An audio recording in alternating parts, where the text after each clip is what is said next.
groups, huh?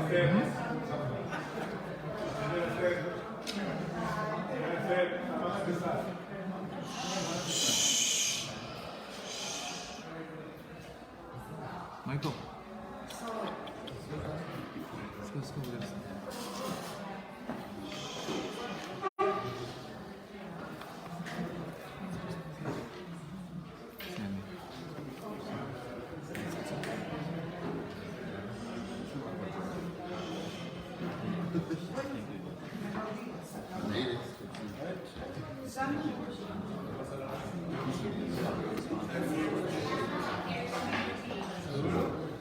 I'm the writer, should speak. Okay.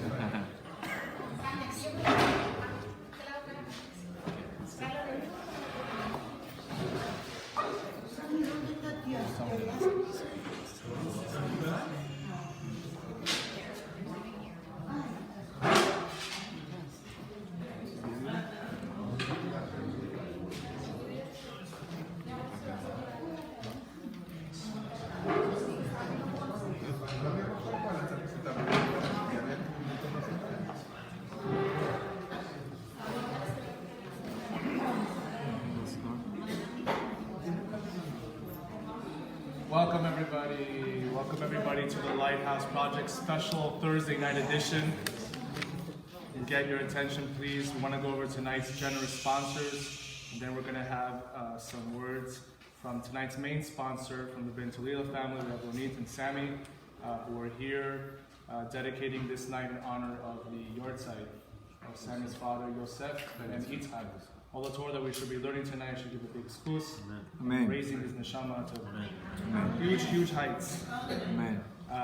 Tonight's sponsors, anonymous in memory of Edward David Shaul Zichrono Livracha for the refuah shlema of Shaul Berberta, Lior Kabay Ben Michal, and may Hashem bless Gedalia with patience. Amen. David Ansel for the schus and success of Roni Aharon Ben Miriam and his entire family. Anonymous in memory of her grandparents Sonia and Shmuel Zichrono Livracha. Anonymous for the shidduch of Meital Bat Chana, Shira Malka Bat Leah, and Hatzlacha Sivan Naama Bat Chana and Chana Bat Rachel. Anonymous for the shidduch of Eliyahu Ben Mabel Diana, and for the refuah shlema of Hannah Bat Amelia Sharon Bat Adela, and may her family continue to have good news and brachot. Amen. From Anonymous to Bat El, for strength, guidance, and love from Hashem, and to Gedalia for his patience, motivation, and healing magic. Amen. Wow. Healing magic, huh? That's the first time I heard that. Ella Mamonav for the refuah shlema of Murat ben Olga, and finally for the refuah shlema of Menachem Mendel ben Sarbacha, Dvorofega bat Raizo, and Chaya bat Hana. And now, if we can, we have some words from Ronit, who will speak briefly. Thank you very much. First of all, I just want to thank my mother-in-law, Esther, and Dalila and Albert that are here. And we all are sponsoring tonight's learning in honor of my father-in-law. Gedalia has been actually asking me for a very long time to start speaking. Apparently he thinks that I have what it takes. I actually learned something very valuable from him. He basically said one time that you need to be pushed out of your comfort. And for sure, I'm being pushed out of my comfort. I'm like sweating bullets. So I wrote what I'm going to say because it really comes from the heart. So bear with me. It is with complete gratitude to Hashem that I would like to welcome you all tonight. It has been an amazing journey into this Breslov world. It is said that the most successful people have at least one mentor, guru, or spiritual guide. Today I can say that my learning through Gedalia is, as he would say it, simple simplicity. Gedalia, thank you. Thank you for downloading the knowledge, enlightening so many lives, and doing your part to save lives every day. Thank you so much. This week, we commemorate two events on a night like tonight. My father-in-law's, Yosef ben Itzhak, Haskara, or yahrzeit, and our 19-year-old daughter's birthday Her name is Esther. But this week we actually had a miracle. We witnessed Hashem's doing when he saved our daughter Yedida from a massive car accident. She was hit by an 18-wheeler from behind at a red light. And today she's here, and we want to also dedicate this class to the revealed miracle that it is that she actually was saved. Wow. I can say the formula works. Gratitude, grief, highs, lows, and mostly to look for a relationship with Hashem. The rest simply falls into place. Welcome everybody, and thank you again, Amen. Yadanya. Thank you so much, Renee. Thank you. Please, any phones off, please. I can't wait to have teenagers. I already hear the stories of the teenagers. I can't wait. I guess little kids, little problems, big kids, big problems. And I have 4 kids under 12. So I guess I'm gonna have a run for my money. So I could see we always have something to pray for to God. You know, I meet constantly singles tell me, if I just got married, I'll be so happy. And we all know when we're married, we say if we just had Shalom Bayit, we'd be happy. And then we say, if I only had kids, I would be happy. And then the kids say, if you only had the kids that behave, you'd be happy. So you could see it's a constant rat race that we're living in life. And the key is to know that you're in a rat race in life. And the key is to know that there is at least an escape to this race. Because otherwise what happens, we're always chasing. We're always chasing. And that's unfortunately, that's something that I came to a realization when I was 23, 24 years old, that I realized, what am I running after? I keep on running. Please, no, just no talking, please. No talking. Okay. So, to begin this class, the key to today's class, we're going to do lesson 1 in Reb Nachman's teachings. It's going to be the secret to charisma. Why do you need charisma today? You need charisma for Shalom Bayit. You need charisma for dating. You need charisma for selling. You need charisma for God. What's the one thing that Noah had that he got saved from the flood? We're all in a flood. How did he get out of the flood? How did he merit it? He married Chen. That's charisma. We're going to give you the secret, powerful key to Chen today. And I think I'm going to give you 10 examples of practical examples, because what happens is today, again, I hear the constant, again, in my rehab with people, it's the same problems. It's outcome obsession. Everybody's obsessed with an outcome, waiting for an outcome to happen. And the second thing is being too much absorbed with oneself. And obviously the ego is all about those two things. We're supposed to enjoy the journey. Specifically when we're trying to do tshuva, when we're trying to get to a spirit of tshuva. Even when we're starting to do Shalom Bayit, we're starting to take our Shalom Bayit seriously, all of a sudden things go the other way around. Because the beginning is where the struggles begin. You understand? So we need to understand that. Why? Because there's a lot of, just because we're headed in one direction, what Reb Nachman mastered is, okay, you're headed in that direction, now you're going the right way, but what are we going to do with the past? If we give you a quick cleansing in the past, then we'll get it easier. But what happens if we don't accept the past, if we don't accept our troubles and tribulations, what happens? What's suffering today? Let's be practical. Everybody has pain in this world. We all have it. The difference is according to the amount of resisting to the pain is the suffering you have. Let's say I have pain, but if I'm resisting reality, if I'm not accepting what's happening, right? What happens? That suffering becomes much, much greater. But if I know I have to go through pain, because pain is a catalyst for growth, and growth is non-negotiable, then what am I going to do? I'm going to embrace pain. I'm going to recycle pain. So we need to understand that. And I see today people are getting to a very, very dark place in their lives with God forbid, numbing things. Because whatever you cannot overcome, you're only going to be able to overcome something is if you confront it. There's no way to overcome anything in life unless you confront that issue. Running away from that issue, anything else, but confronting it through prayer, through getting attachment to God, it's really going to be toxic. And that's what I see today in addictions, that's what I see today, and that's where the dinim are coming from. So again, real pain in life is being away from God. No matter where you are, if you're away from God, that's massive pain. If you're closer to God, but you're not where you want to be, but at least you're in the right direction. So that's how we build vessels. So lesson 133, Rav Nachman says, is absolutely beautiful. And he says, what's today's problem? Today's problem is that the sun is constantly shining on us. But what's happening? We're creating, the problem is with the receiver. So anytime, what do we really do when we pray? We always want to pray that we should change what we want. That's the purpose of prayer. That we should change. We should have better things that we want. Instead of always praying for money, always praying for this to have that, we should want more things. We should want more spiritual things in life, not just monetary things. That's the purpose of prayer. The purpose of prayer is to change you. It's not to change a situation that's broken. That's not the purpose. It's to change you. So you should have better desires. So you should have more spiritual desires. That's the purpose of prayer. That's what it does for you. So what happens is when we pray and we're only asked, okay, do me a favor, fix this broken thing that you broke, fix that you broke, fix this that you broke. What happens? We don't understand the purpose of it. The purpose is really to change you, to see things differently in life. So he says in lesson 133, very simple. He says the problem is the light. It's the receiver, not the light. That means the sun's always shining.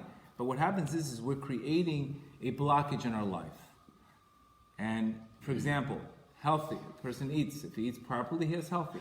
He's healthy. But if he eats the wrong thing, he's creating a blockage. And he gives a great example, Rav Nachman. He says it's very similar in life. Again, we all like nice things. We all like good things. But it can't be 100% of your life chasing that. Let's be frank.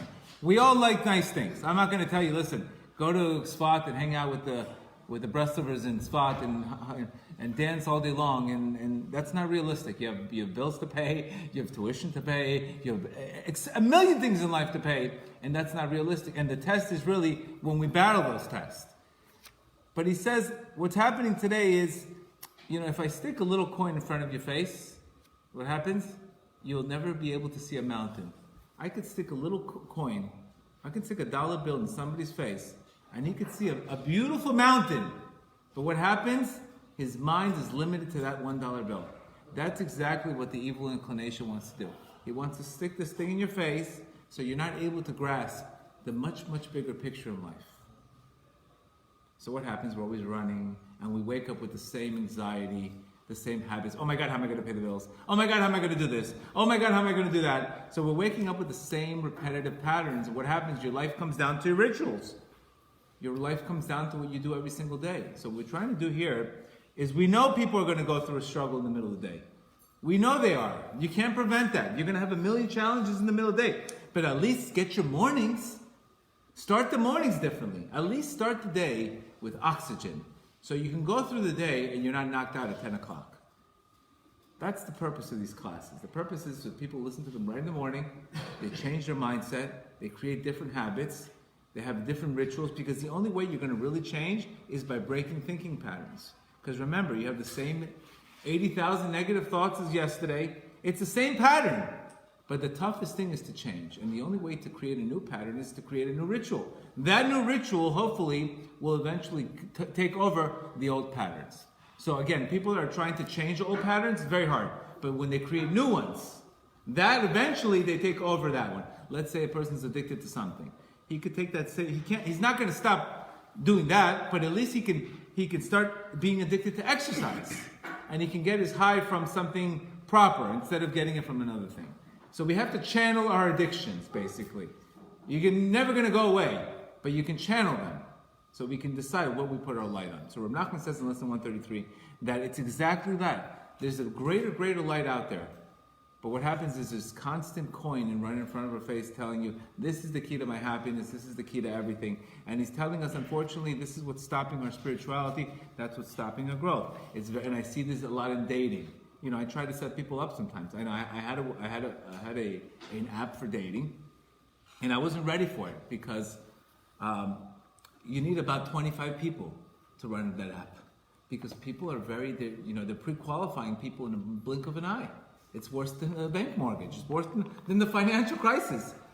It's too much pre-qualification. Everybody's getting pre-qualified. What's your beacon score? No credit enough. So I see that the problem with dating is it's just too much judgment. And even when they get to the date themselves, oh, he's not for me automatically, that's the negative thought. Whatever he says, oh, let's move on. And it keeps up repeating and repeating and repeating and repeating. So that's why it's not so much dating, we got to educate also. Obviously, I'm not going to tell you who to marry or but we have to be a little bit open-minded. Maybe that friend is going to refer you to another friend. That's how things happen. Not when you think it's going to happen. So the key is, again, to get people to be more open-minded and change the rituals, etc. So let's start with lesson 54. Lesson 54, I'm not going to say something beautiful. It says, every single day, God contracts himself to the person, and he arranges for him in thought, word, and deed, and he contracts for the particular person in a particular place in a particular time. That means God is always sending messages to us every single day. But what's happening? If you're waking up to a default pattern, if you're waking up to the same pattern as yesterday, you never get the thought, you never get the hint. That's the problem. That's specifically why the Jews had the man every single day. Why did the man come down every single day? Why didn't it come down once a week? Because God's interested in the relationship every single day with you. And Parnasa every single day has its own blessing. But what happens if I'm stressed out from 2 days ago, and that 2 days becomes stressing out to the 3 days, and it becomes a 3-day, 4-day funk, I could miss out opportunities on those days. And that's where you really have to fight. You have to fight those rough days in life, because like we said before, God is constantly revealed. Everything's going your way one day, and then the next day he's concealed. There's a tremendous constriction. So the people that are able to make it through, and the people that are making it through the darkness, are the people that really, really, when they have those good days, they ride them.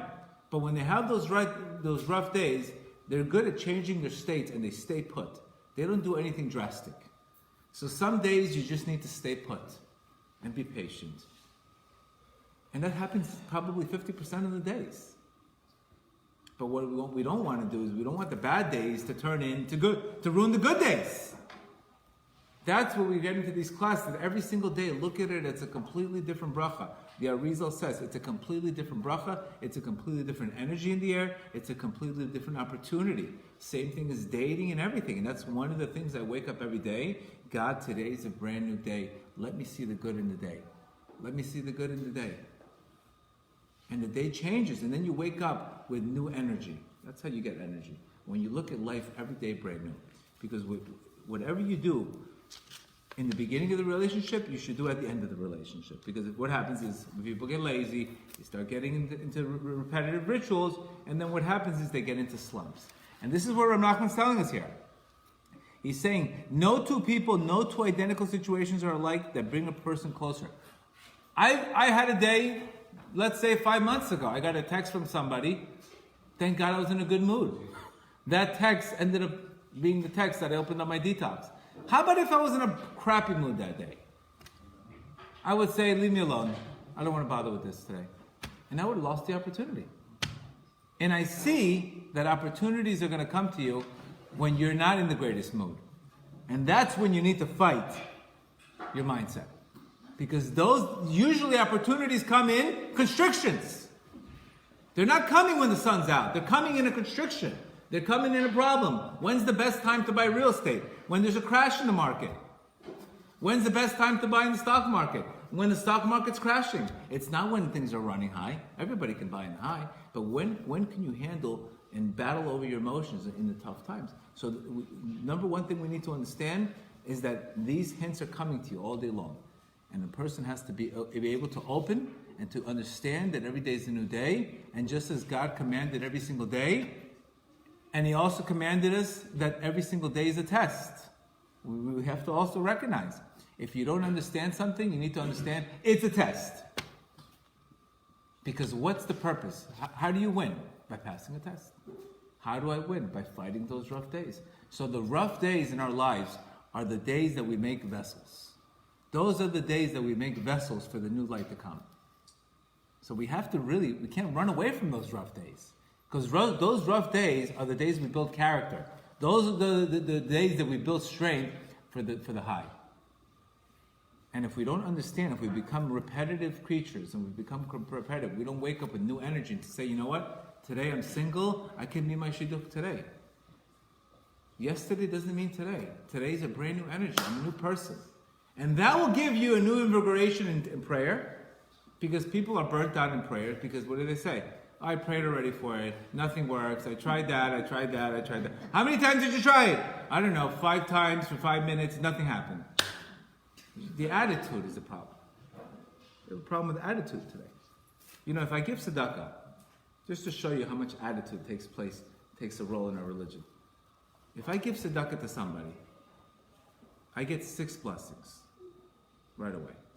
But if I give the guy a nice word and tell him, you know, Hashem should give you chizuk, Hashem should give you strength, I get an extra 11 blessings. I take a simple 6 blessing into all of a sudden, I get 17 blessings. Can you imagine that? What your attitude is costing you? 17 blessings. You're giving the money anyway. But when you do it with a smile and a kind word, you just almost multiplied it by 3. That same money you gave. The same thing when you pray. If you pray with attention, with energy, what happens? You can reach an energy, Rabbi Nachman says, that you can go to the highest level of your soul. If you pray with joy. But if you pray as an obligation, that same prayer gets in the middle. You're there anyway! Don't you understand? You're there anyway. That's the whole point. You're there anyway. You might as well have a good attitude. Because if you don't have a good attitude, what happens? You're not getting the best of the effort. It's like you tell an employee, listen, you're here anyway. You might as well make an effort, right? So that's something we need to understand. How much is our attitude costing us? How much is our attitude costing us? So with serving Hashem, it's your approach, your intention. So again, we need to, all the despair, all the stuff that we're dealing with, you're so into the future. If you're present, there's no such thing as despair, because tomorrow's a brand new day. And if you wake up like that with that energy, you have a completely different challenge. You have completely different opportunities. But if you wake up with the opposite, we never get those. We have to understand, we're always vibrating on something. If you're vibrating in good energy, you're going to see things with good energy. But if you're vibrating with negative energy, negativity is going to come to match the vibration. The Malbim says the same thing. The Malbim says, life is very simple. You have a lower harp, you're the lower harp, and there's an upper harp that's resonating the same exact tone that you're doing. If you're playing one sad tunes upstairs, same sad tunes. So what happens when you play sad tunes? Then they ask, why is he sad? Does he merit to be sad? Is this complaint a real complaint? And if the complaint is not real, then you get hit with more. That's the problem here. So we have to be careful. That's why we gave a class that it's very important when we get stuck in darkness. The best thing we can do is one thing. We can change our patterns of thinking. Don't attack the problem with that mindset. Change your mindset. Go for a run. Do something else to change your mindset. Go do something else completely. Put on music. When you're in a bad mood, when you're in a negative thinking pattern, the best thing to do is the quickest thing is get out of that state. Even Rav Nachman says, be silly and play jokes. That's the level he tells you. Interrupt that pattern at all costs. Same thing with Shalom Bayit. We know with Moroccan women, we're hanging on by our throat over here. But if you're fighting over the same thing over and over, what do you need to do? Break that pattern. Break the pattern. That's the key. Not change the pattern, break it immediately. So there he tells us here that every single day it's the hint. But the only difference is you get the hints based on your attitude. If you're looking for the hints, you will see them. But what happens when a guy, he turns away from Hashem? This person says, you know what, I'm not interested in this world, there's no Hashem, there's no Munah. Then what happens? Hashem turns his face away from you. He has to haster panim. So when you turn your face to you. That's how it works. So the key is when we run away, when we don't confront our issues, what happens? When we numb our problems, Hashem numbs also. Same thing. So that's why addictions and that's why all these things are so dangerous today. Because it's not about the addiction. It's about not numbing life, running away from life, running away from opportunity. Making that darkness is where you're making the vessel. I remember today, when those dark days that I used to have, I remember getting up in the morning, breaking my sleep, and praying and seeing tremendous opportunities in those times. So great moments happen in great opportunities. And the great moments are usually not in the sun. They're usually in the dark, in the concealment. Remember, we have free choice. The only way to overcome free choice is to pick the right choice in the concealment. There has to be the concealment in order for you to ultimately get reward for free choice. Otherwise, it's a win. It's an open book test. Who's not going to win? So that's the number one thing. Number one thing is we have to understand that every single day is a brand new day. Every single day there's new hints. Don't run your life like that, because what happens is you'll eventually accumulate enough negative thinking that eventually brings on disease. What do you think is bringing on disease? Stress, accumulation of negative thinking, accumulation too much cortisol, God forbid. This is what's bringing on disease. It's repetitive. We all go through this, every situation. Everybody goes through things, but the key is how long do you stay there? We all get upset, we all get angry, we all get this. How long do you stay there? That's what we need to really work on. To cut that pattern. That's why if you have his bodhidut every morning, very simple. You close your mind, you say, I'm not going to worry about this right now. I'll deal with it at 5 o'clock in the morning. And then you stop thinking about it. And then all of a sudden, you pray. You see the situation differently in prayer. And then you take that same issue you had with a brand new mindset. And then you'll see the solution because you were thinking the wrong way. So that's really the key to victory, is to have the right ritual in the morning, to have the right conversation with the morning. But if we're not waking up in the morning, and we're just going to work, and we're thinking about the same thing as yesterday, not much is going to change. Just like the Dolphins will not win a Super Bowl anytime soon, neither will your thoughts get better anytime soon. I think 77 is the last time the Dolphins won the Super Bowl. Imagine saying, I'm only going to be happy when the Dolphins win the Super Bowl. You're going to be waiting a long time. Lesson 1, how to get chen. How to get chen. So Rav Nachman says that the reason why our prayers are not getting answered is because they lack chen. You know, a salesman comes to you and he tells you the same pitch all the time, right? Hi, sir, do you want to buy this? Please buy this. Every time he tells you the same thing. What do you tell the guy? Can't you come up with something new? Don't you have anything new? Don't you have new merchandise? Something? A different way of saying it? Or sometimes you have rabbis that come to your office. They'll take their paper and they'll shove it in your face. I don't want to give this guy anything. He doesn't have chen. His light is blocking me from giving. Or on a date. Let's take a practice example of a date. Nice guy, but he has no light on his face. Something's wrong with his face. Something's light. There's no light. Wisdom lifts up your face. The sages say that wisdom lifts up your face. When a person has Torah, that's what gives him grace. I've seen people literally change. I've seen them look 10 years younger when they have spirituality in their life. You say, what happened to you? Where did you go to get surgery? I didn't do nothing. I finally connected to my soul. That's what happens. It physically changes your face. I should have before and afters. But you can see people before and after, before the Torah classes, after the Torah classes, and they're different people. And they say, what happened to you? What happened to you? That's what happiness does for you. And there's only way to get happiness is by changing your thinking. And the only way you're going to change your thinking is through the Torah.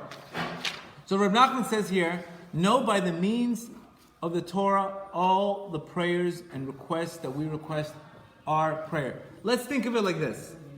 When we pray to God, we're communicating to Him. Right? When we're learning Torah, He's communicating to us. So you can't have one-way communication. What happens if the guy's learning all day, he's not praying? It's one-way communication. So there has to be the communication of Torah and learning, Torah and prayer.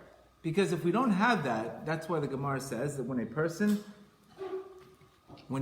turns his ear away from the Torah, God turns his ear away from his prayer. Oh, you don't want to hear? I don't want to hear you. Measure for measure. So through the Torah, specifically Rav Nachman saying through Torah bekoach. What does Torah bekoach mean? Not just saying blah, blah, blah, blah, blah, blah, blah. He's talking about the way to get chen is by learning Torah with koach. One way is koach is When I'm not in the mood to learn, I'm not in the mood to listen to a class, I'm not in the mood to do this, and you do it anyway, that's Torah b'koach. Torah b'koach is also when you say it out loud, and you say it with good energy. That's Torah b'koach. And another way is saying it, learning when you're in a very difficult situation in your life. So when a person's in a state of distress, and he still pulls over and he still does it, that's considered Torah b'koach. So now we're going to talk about how to get the famous chen. So now what does he say here? That our job, learning Torah b'koach, is going to give you chen. The word chen means grace, means charm, means charisma.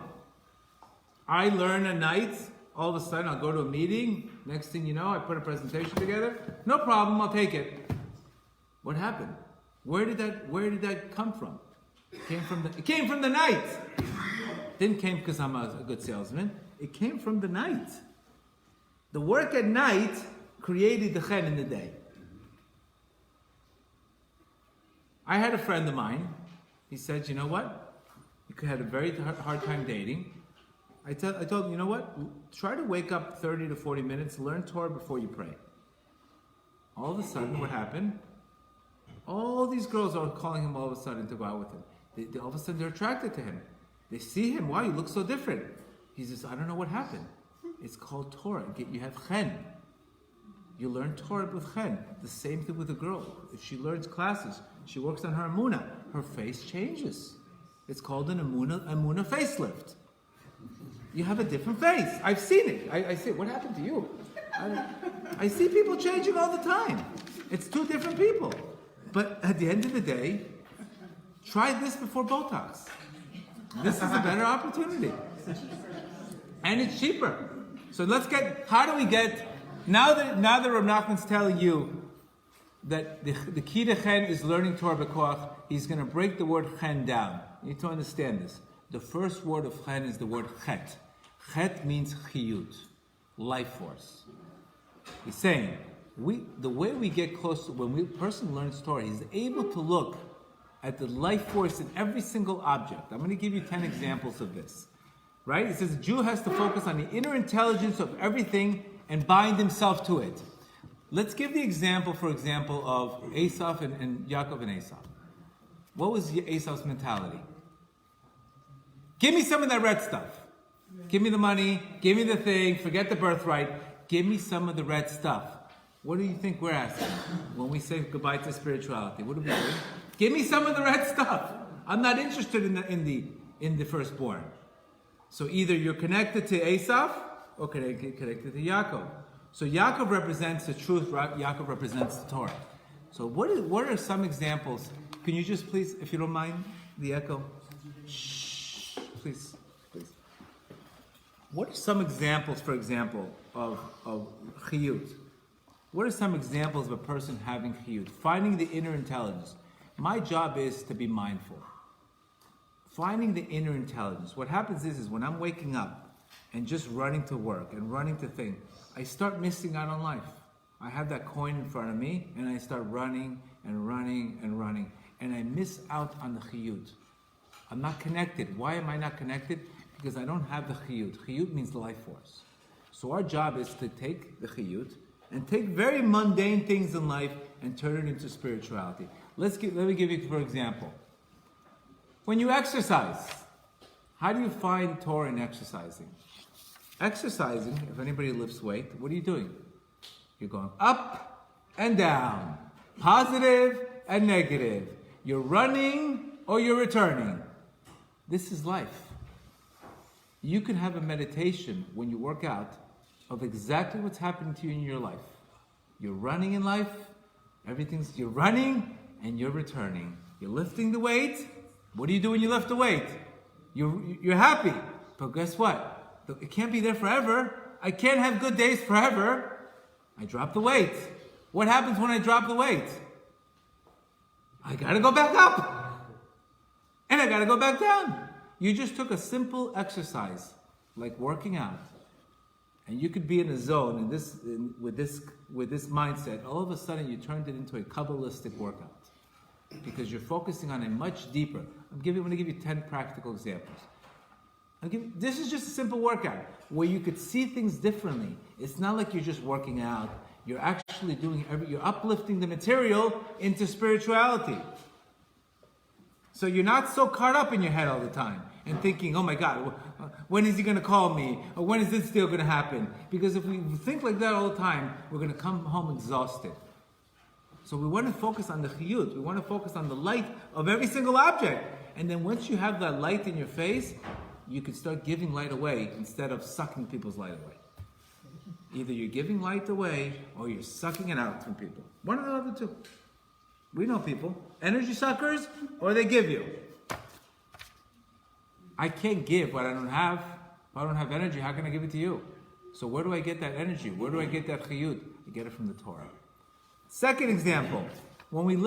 Just simple process is eating bread. When we lift up, what do we do? Why do we hold the bread with 10 fingers? Because 10 fingers represents the 10 steps required to making bread. You have to sift it, you have to separate the chaff, it's not just, you don't realize there's a deep creation in that bread.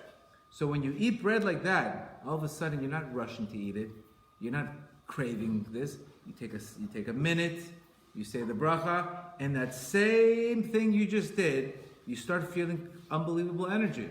Because you're getting chiyut, you're getting the energy from that procedure. Otherwise, what does it say, Saf? Give me this, give me that, give me that, give me that, get it over with. You're missing out on life. You understand? We're missing out on life. That's the problem with not having spirituality. Because imagine you're going on a date with a guy, what does he have to say? Oh, I made money on Amazon, I lost money, I have a house here, I have a house there. What else are you going to talk about? What else are you going to talk about? What else can you talk about? How long can the dinners go? And then there's a big empty void. Okay, what do we do next? There's nothing else to talk about. It's a problem. Because you're not connected to him spiritually. If you're connected to a guy spiritually, talk for hours. But if you have nothing to talk about, what are you going to talk about? The dolphin? What are you going to talk about all day long? So that's the problem. When there's guys that don't have the spirituality, they have nothing to talk about. They can't connect with the girls emotionally because it's the main job for the guys to have this light. Because the guys represent Chokhmah, the light, the sun. The woman is the moon. He has to give the wife the moon, the light. So if she's not going to get the light, she's going to go shopping, she's going to go do other things all day long. Because he's not getting the light. So we're supposed to give the light to the girls. But what happens if we're chasing with the wrong girls? We're in the all day long running in money, all day long. We don't have any light. So that I don't have a light, she doesn't have a light, and that's where you have major shalom bayit problems. So again, eating a simple bread, saying hamotzi lechem min haaretz, saying, wow, it took 10 steps to make this bread. Just like everything else in life, it takes 10 things. It's not so easy. So you develop patience, and you recognize, and you take an extra second, and you say a blessing with a little bit more intention than just running through everything in life, which is exactly what Esav does. We want to be the opposite. We want to get chiyut. We want to get energy from the actual thing. Let's give another example. Lighting candles for women. What should she have her intention when she lights candles? Because what happens? Why does a woman light candles? Because what happens? She was responsible for bringing darkness into the world. Because of her ego. Eve, Chava, represented pride. She wanted to be in control of everything. So when you light the candles, just think of lighting the candles as lowering your ego and being humble. I'm bringing light to the world that I destroyed. So you could stop a minute and say, you know what, this is a good time to work on my ego. This is a good time to work on my kavod. This is a good time to be humble. Because Hashem dwells with humble. What does humble mean? I could forgive easy. I don't talk to my husband about the same thing over and over for 10 years. I forget things. I'm easygoing. I'm humble. I forget easy. I forgive easy. So lighting the candles is you brought destruction into the world. Now you have to reignite the world. What's the way to reignite the world? Humility. So just a simple thing like that. All of a sudden you can meditate on humility from lighting the candles. It's a beautiful thing because then you're really connected. You're just not running through life and just like get it over with. Get it over with, get it over with. You don't have any light. This is where the light comes from. It comes from the actual mitzvot. Or Shabbat. A lot of people are having struggles with Shabbat, for example. right? Shabbat represents perfection. God made the world in 6 days, the 7th day he rested. Imagine you had a Mona Lisa painting. What are you doing touching it? It's a Mona Lisa, lahabda. Why are you getting involved in it? Why we're not allowed to create anything new on Shabbat? Why can we can't turn lights or anything new? It's because the world is already perfect. He made the world perfect on 6 days. Don't do anything else. That means you're interrupting your own blessing. If Hashem blesses the Sabbath, why are you getting involved in interrupting your own blessing? You understand? It makes no sense. But you need to understand, what does Shabbat represent? Perfection. I can't create any Melaka. I can't create anything new. Because there's nothing new to create. It represents perfection. So when we talk about Shabbat, we can focus on Hashem created the world perfect.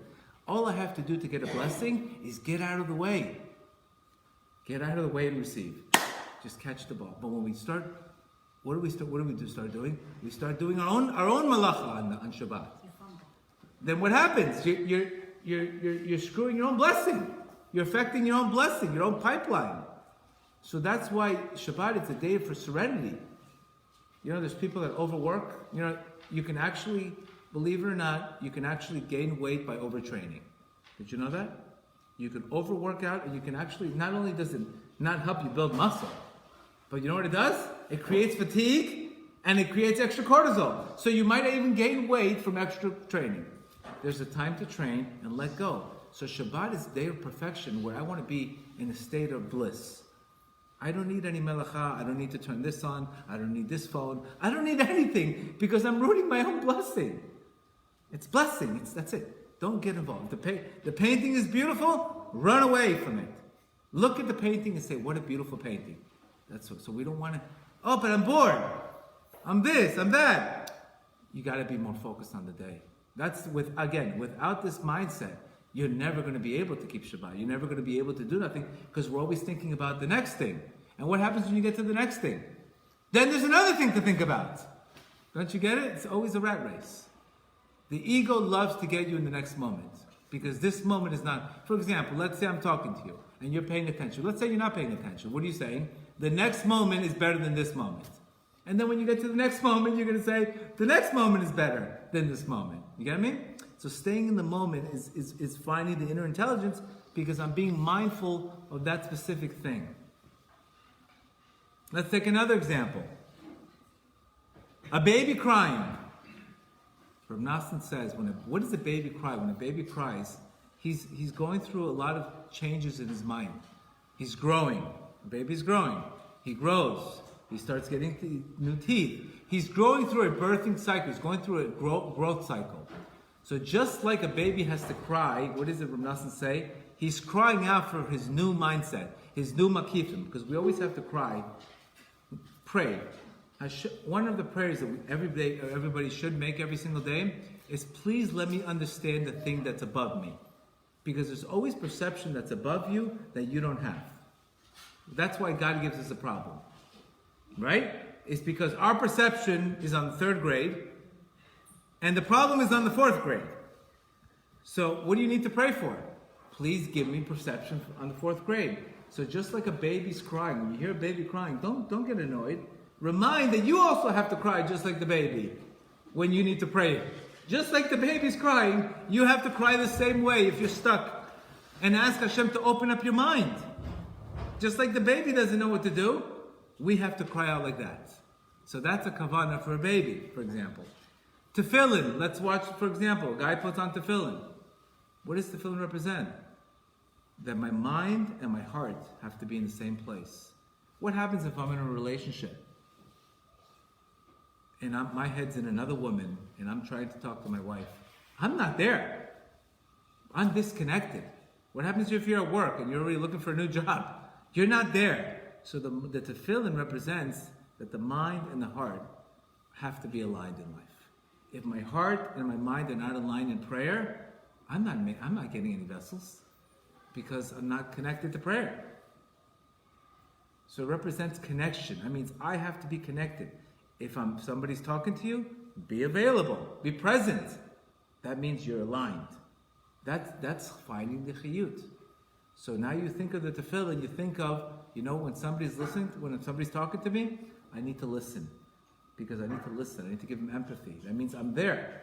But if my head's on my phone, when they're talking, I'm not there. It's the same thing spiritually.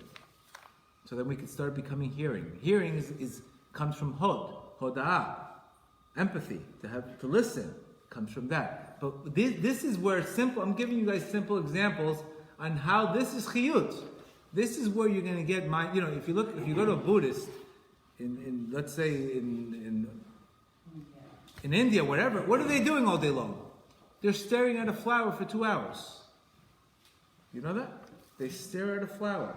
They could stare at a flower and see all the intricate details in the flower and all the perfection in the flower. And all they do is they have stillness. They observe stillness and they observe the flower and they can look at something for 2 hours. Can you imagine us looking at something for 2 hours? But at least look at something for 5 minutes when you're doing a mitzvah. I'm not asking you for 2 hours, but when you're doing something, do it with your heart. Don't just do it. Don't just do it because you don't get the chiyut. And then what do you say? I'm not connected. Because you're not there. So we're losing out so much in this. We're losing out so much because we're just running and running. And listen, I myself are included in this, but at least I catch myself. I catch myself and I know, what am I doing? Where am I running to all the time? Chill out.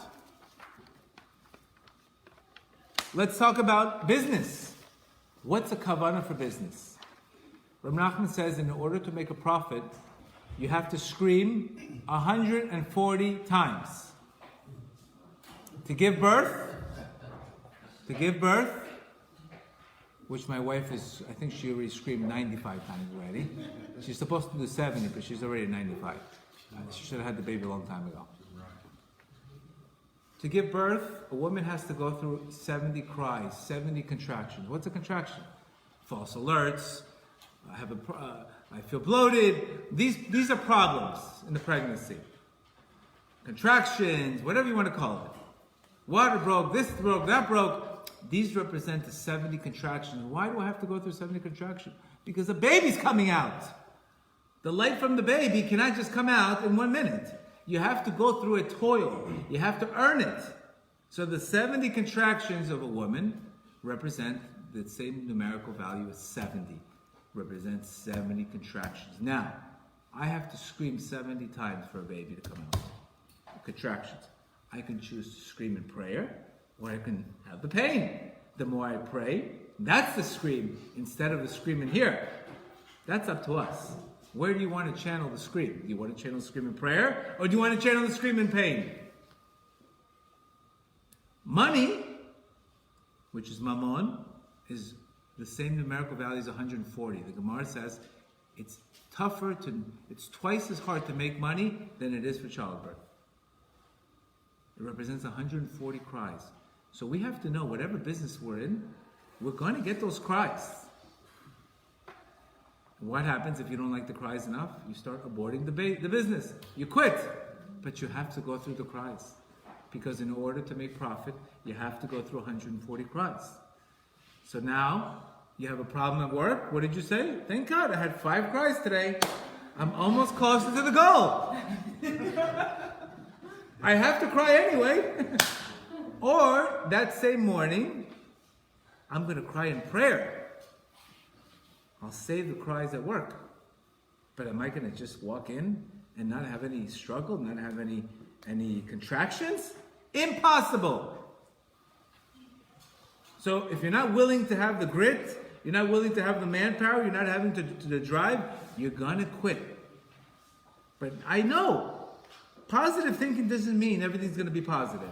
Positive means thinking, yes, I'm going to win, but I have a major road ahead. That's positive thinking, being realistic that it's not going to come easy. I'm going to win, I'm going to get up every single time, but now when I estimate already the cries, and I already know, then I don't freak out every time I have a problem. I don't curse. I don't throw things. I don't get angry. What do you have to get angry for? Imagine a woman getting angry every time she has a contraction. What would you tell her? Listen, you have to go through this. It's normal.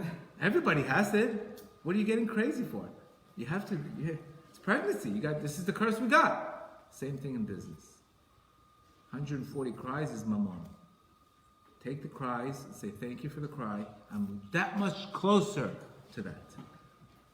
It's a different mindset. It's a different mindset because it keeps you moving.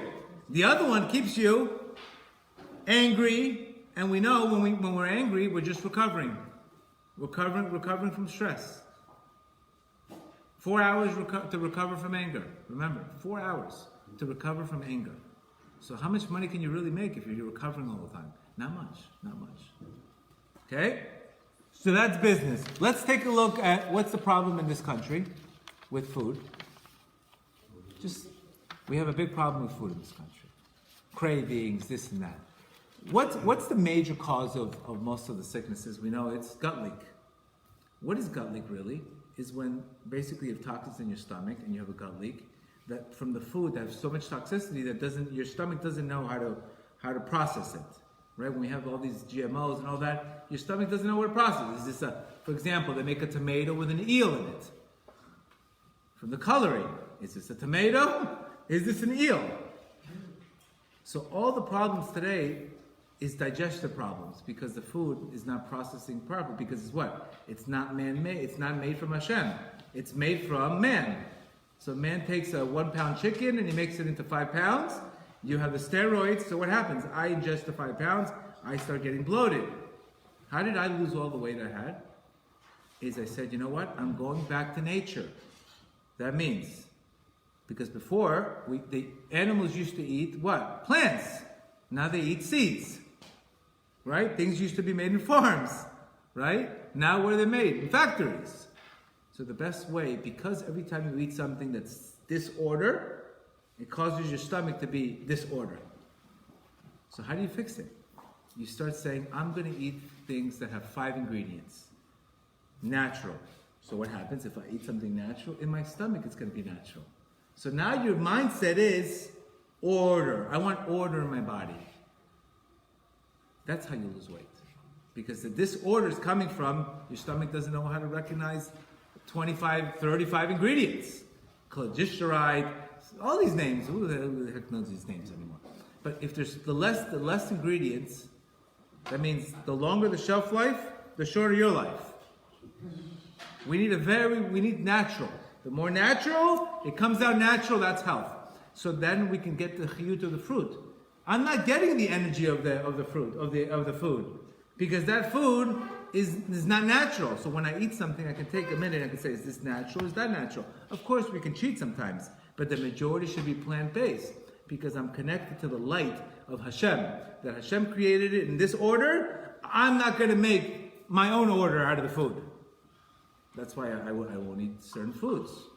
Because I know in my stomach it's going to be in this order. So now you can be mindful eating.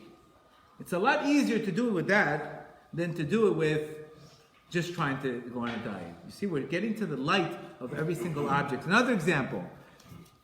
A dog barking. When the Jews were leaving Egypt, the dogs got a reward for not opening their mouth. What was their reward? They got rewarded that the coloring of the tefillin strap, the hide to make it, it's made from dog excrement. Dog excrement is what makes the coloring on the tefillin. If God rewarded a dog for not opening up his mouth with the tefillin, imagine what he would reward you for not opening up your mouth. So when I hear a dog barking, let's say I have a shalom bayit issue, if the dog got rewarded, I'm going to get rewarded also. So what did you take? You're taking mindfulness. You're connecting, you're using hints in the world to help you. The whole purpose is to use the hints in the world that I have around me to get closer to God through those hints. I don't just live my life, whatever, same day as yesterday. People tell you, well, how's your day? Same as yesterday. That's a problem. When a guy tells you, same as yesterday, same, you know what? We've heard that before, right? Same, you know what? Different day. We got a problem because you're not living life. You're not getting the hints. You're just living an Asaph mentality of, give me this, Give me that. If you give it to me, I'll be happy. If not. Let's take, for example, goals. Anytime we have a goal, we know that that goal that I want has a specific light to it. But I have to match that vessel. So every time I try a goal and I fail in it, it's because my vessel is not matching the light. So it's very easy. If the vessel breaks, what do? Change the strategy and rebuild it. And you don't quit. You just change the strategy and you embrace the failure. Because what are you doing? You're mimicking creation. When I create a goal, as let's say losing weight or starting anything, I'm actually creating a new creation. I have to go through the Tzimtzum, the Shvirat HaKelim, the same thing as creation happened. So we're mimicking creation, basically. So now, that's how you get the Nun. That's how you get the Chet. Is by looking at the light. I gave you 10 examples of looking at mundane things in your life. How did I know to buy Amazon? Because I said Birkat Hamazon. Birkat Hamazon, a person who reads Birkat Hamazon will be wealthy. Huh? Time to buy Amazon. The word Zan means they feed the world. Hashem should bless Amazon, they should go back to 2000. So the bottom line is we're able to look at this. Now, what's the Nun? We just spoke about the Chet. Now, what's the Nun? The Nun is Emunah. Because without the light, if I don't have a practical vessel for it, then I can't bring the Nun down. So the practical is the word Chen. Now, if we take the word Chen, 50 times 4 times 8 equals 400. It's tough. So Rav Nachman is telling us here that the reason why prayers are not answered, when you learn Torah b'koach, what happens? It gives you the chet and it gives you emunah. They're joined together, and then you have grace, and then you have charm. And then what happens? Your words. What's the problem when I'm talking to you, you're not listening to me? It's because my words are not penetrating your heart. Yes, there's words, but they're not penetrating the heart. What happens is the chen, the word the tav, means inscribed. Nachat. Nun, chet, tav. Nachat. The words go into the heart. So again, the main point of this is learn Torah b'koach. When you learn Torah, even when you can't handle it, that's going to enhance your prayers. That's going to enhance your prayers. That's also going to give you the ability to look at life completely different. To appreciate the little things in life that you don't see. Like I have newborns. When they started walking, that first step. But guess what? That first step is probably going to be a long-term memory after they start crying when they're 2. But we don't appreciate the little things. So that's the point. When you learn Torah, when you connect it to spiritual, you could be mindful of the little things in life, and those little things will make you happy. But if it's just an Asaph mentality, give me the red stuff, give me this, give me that, then there's no life.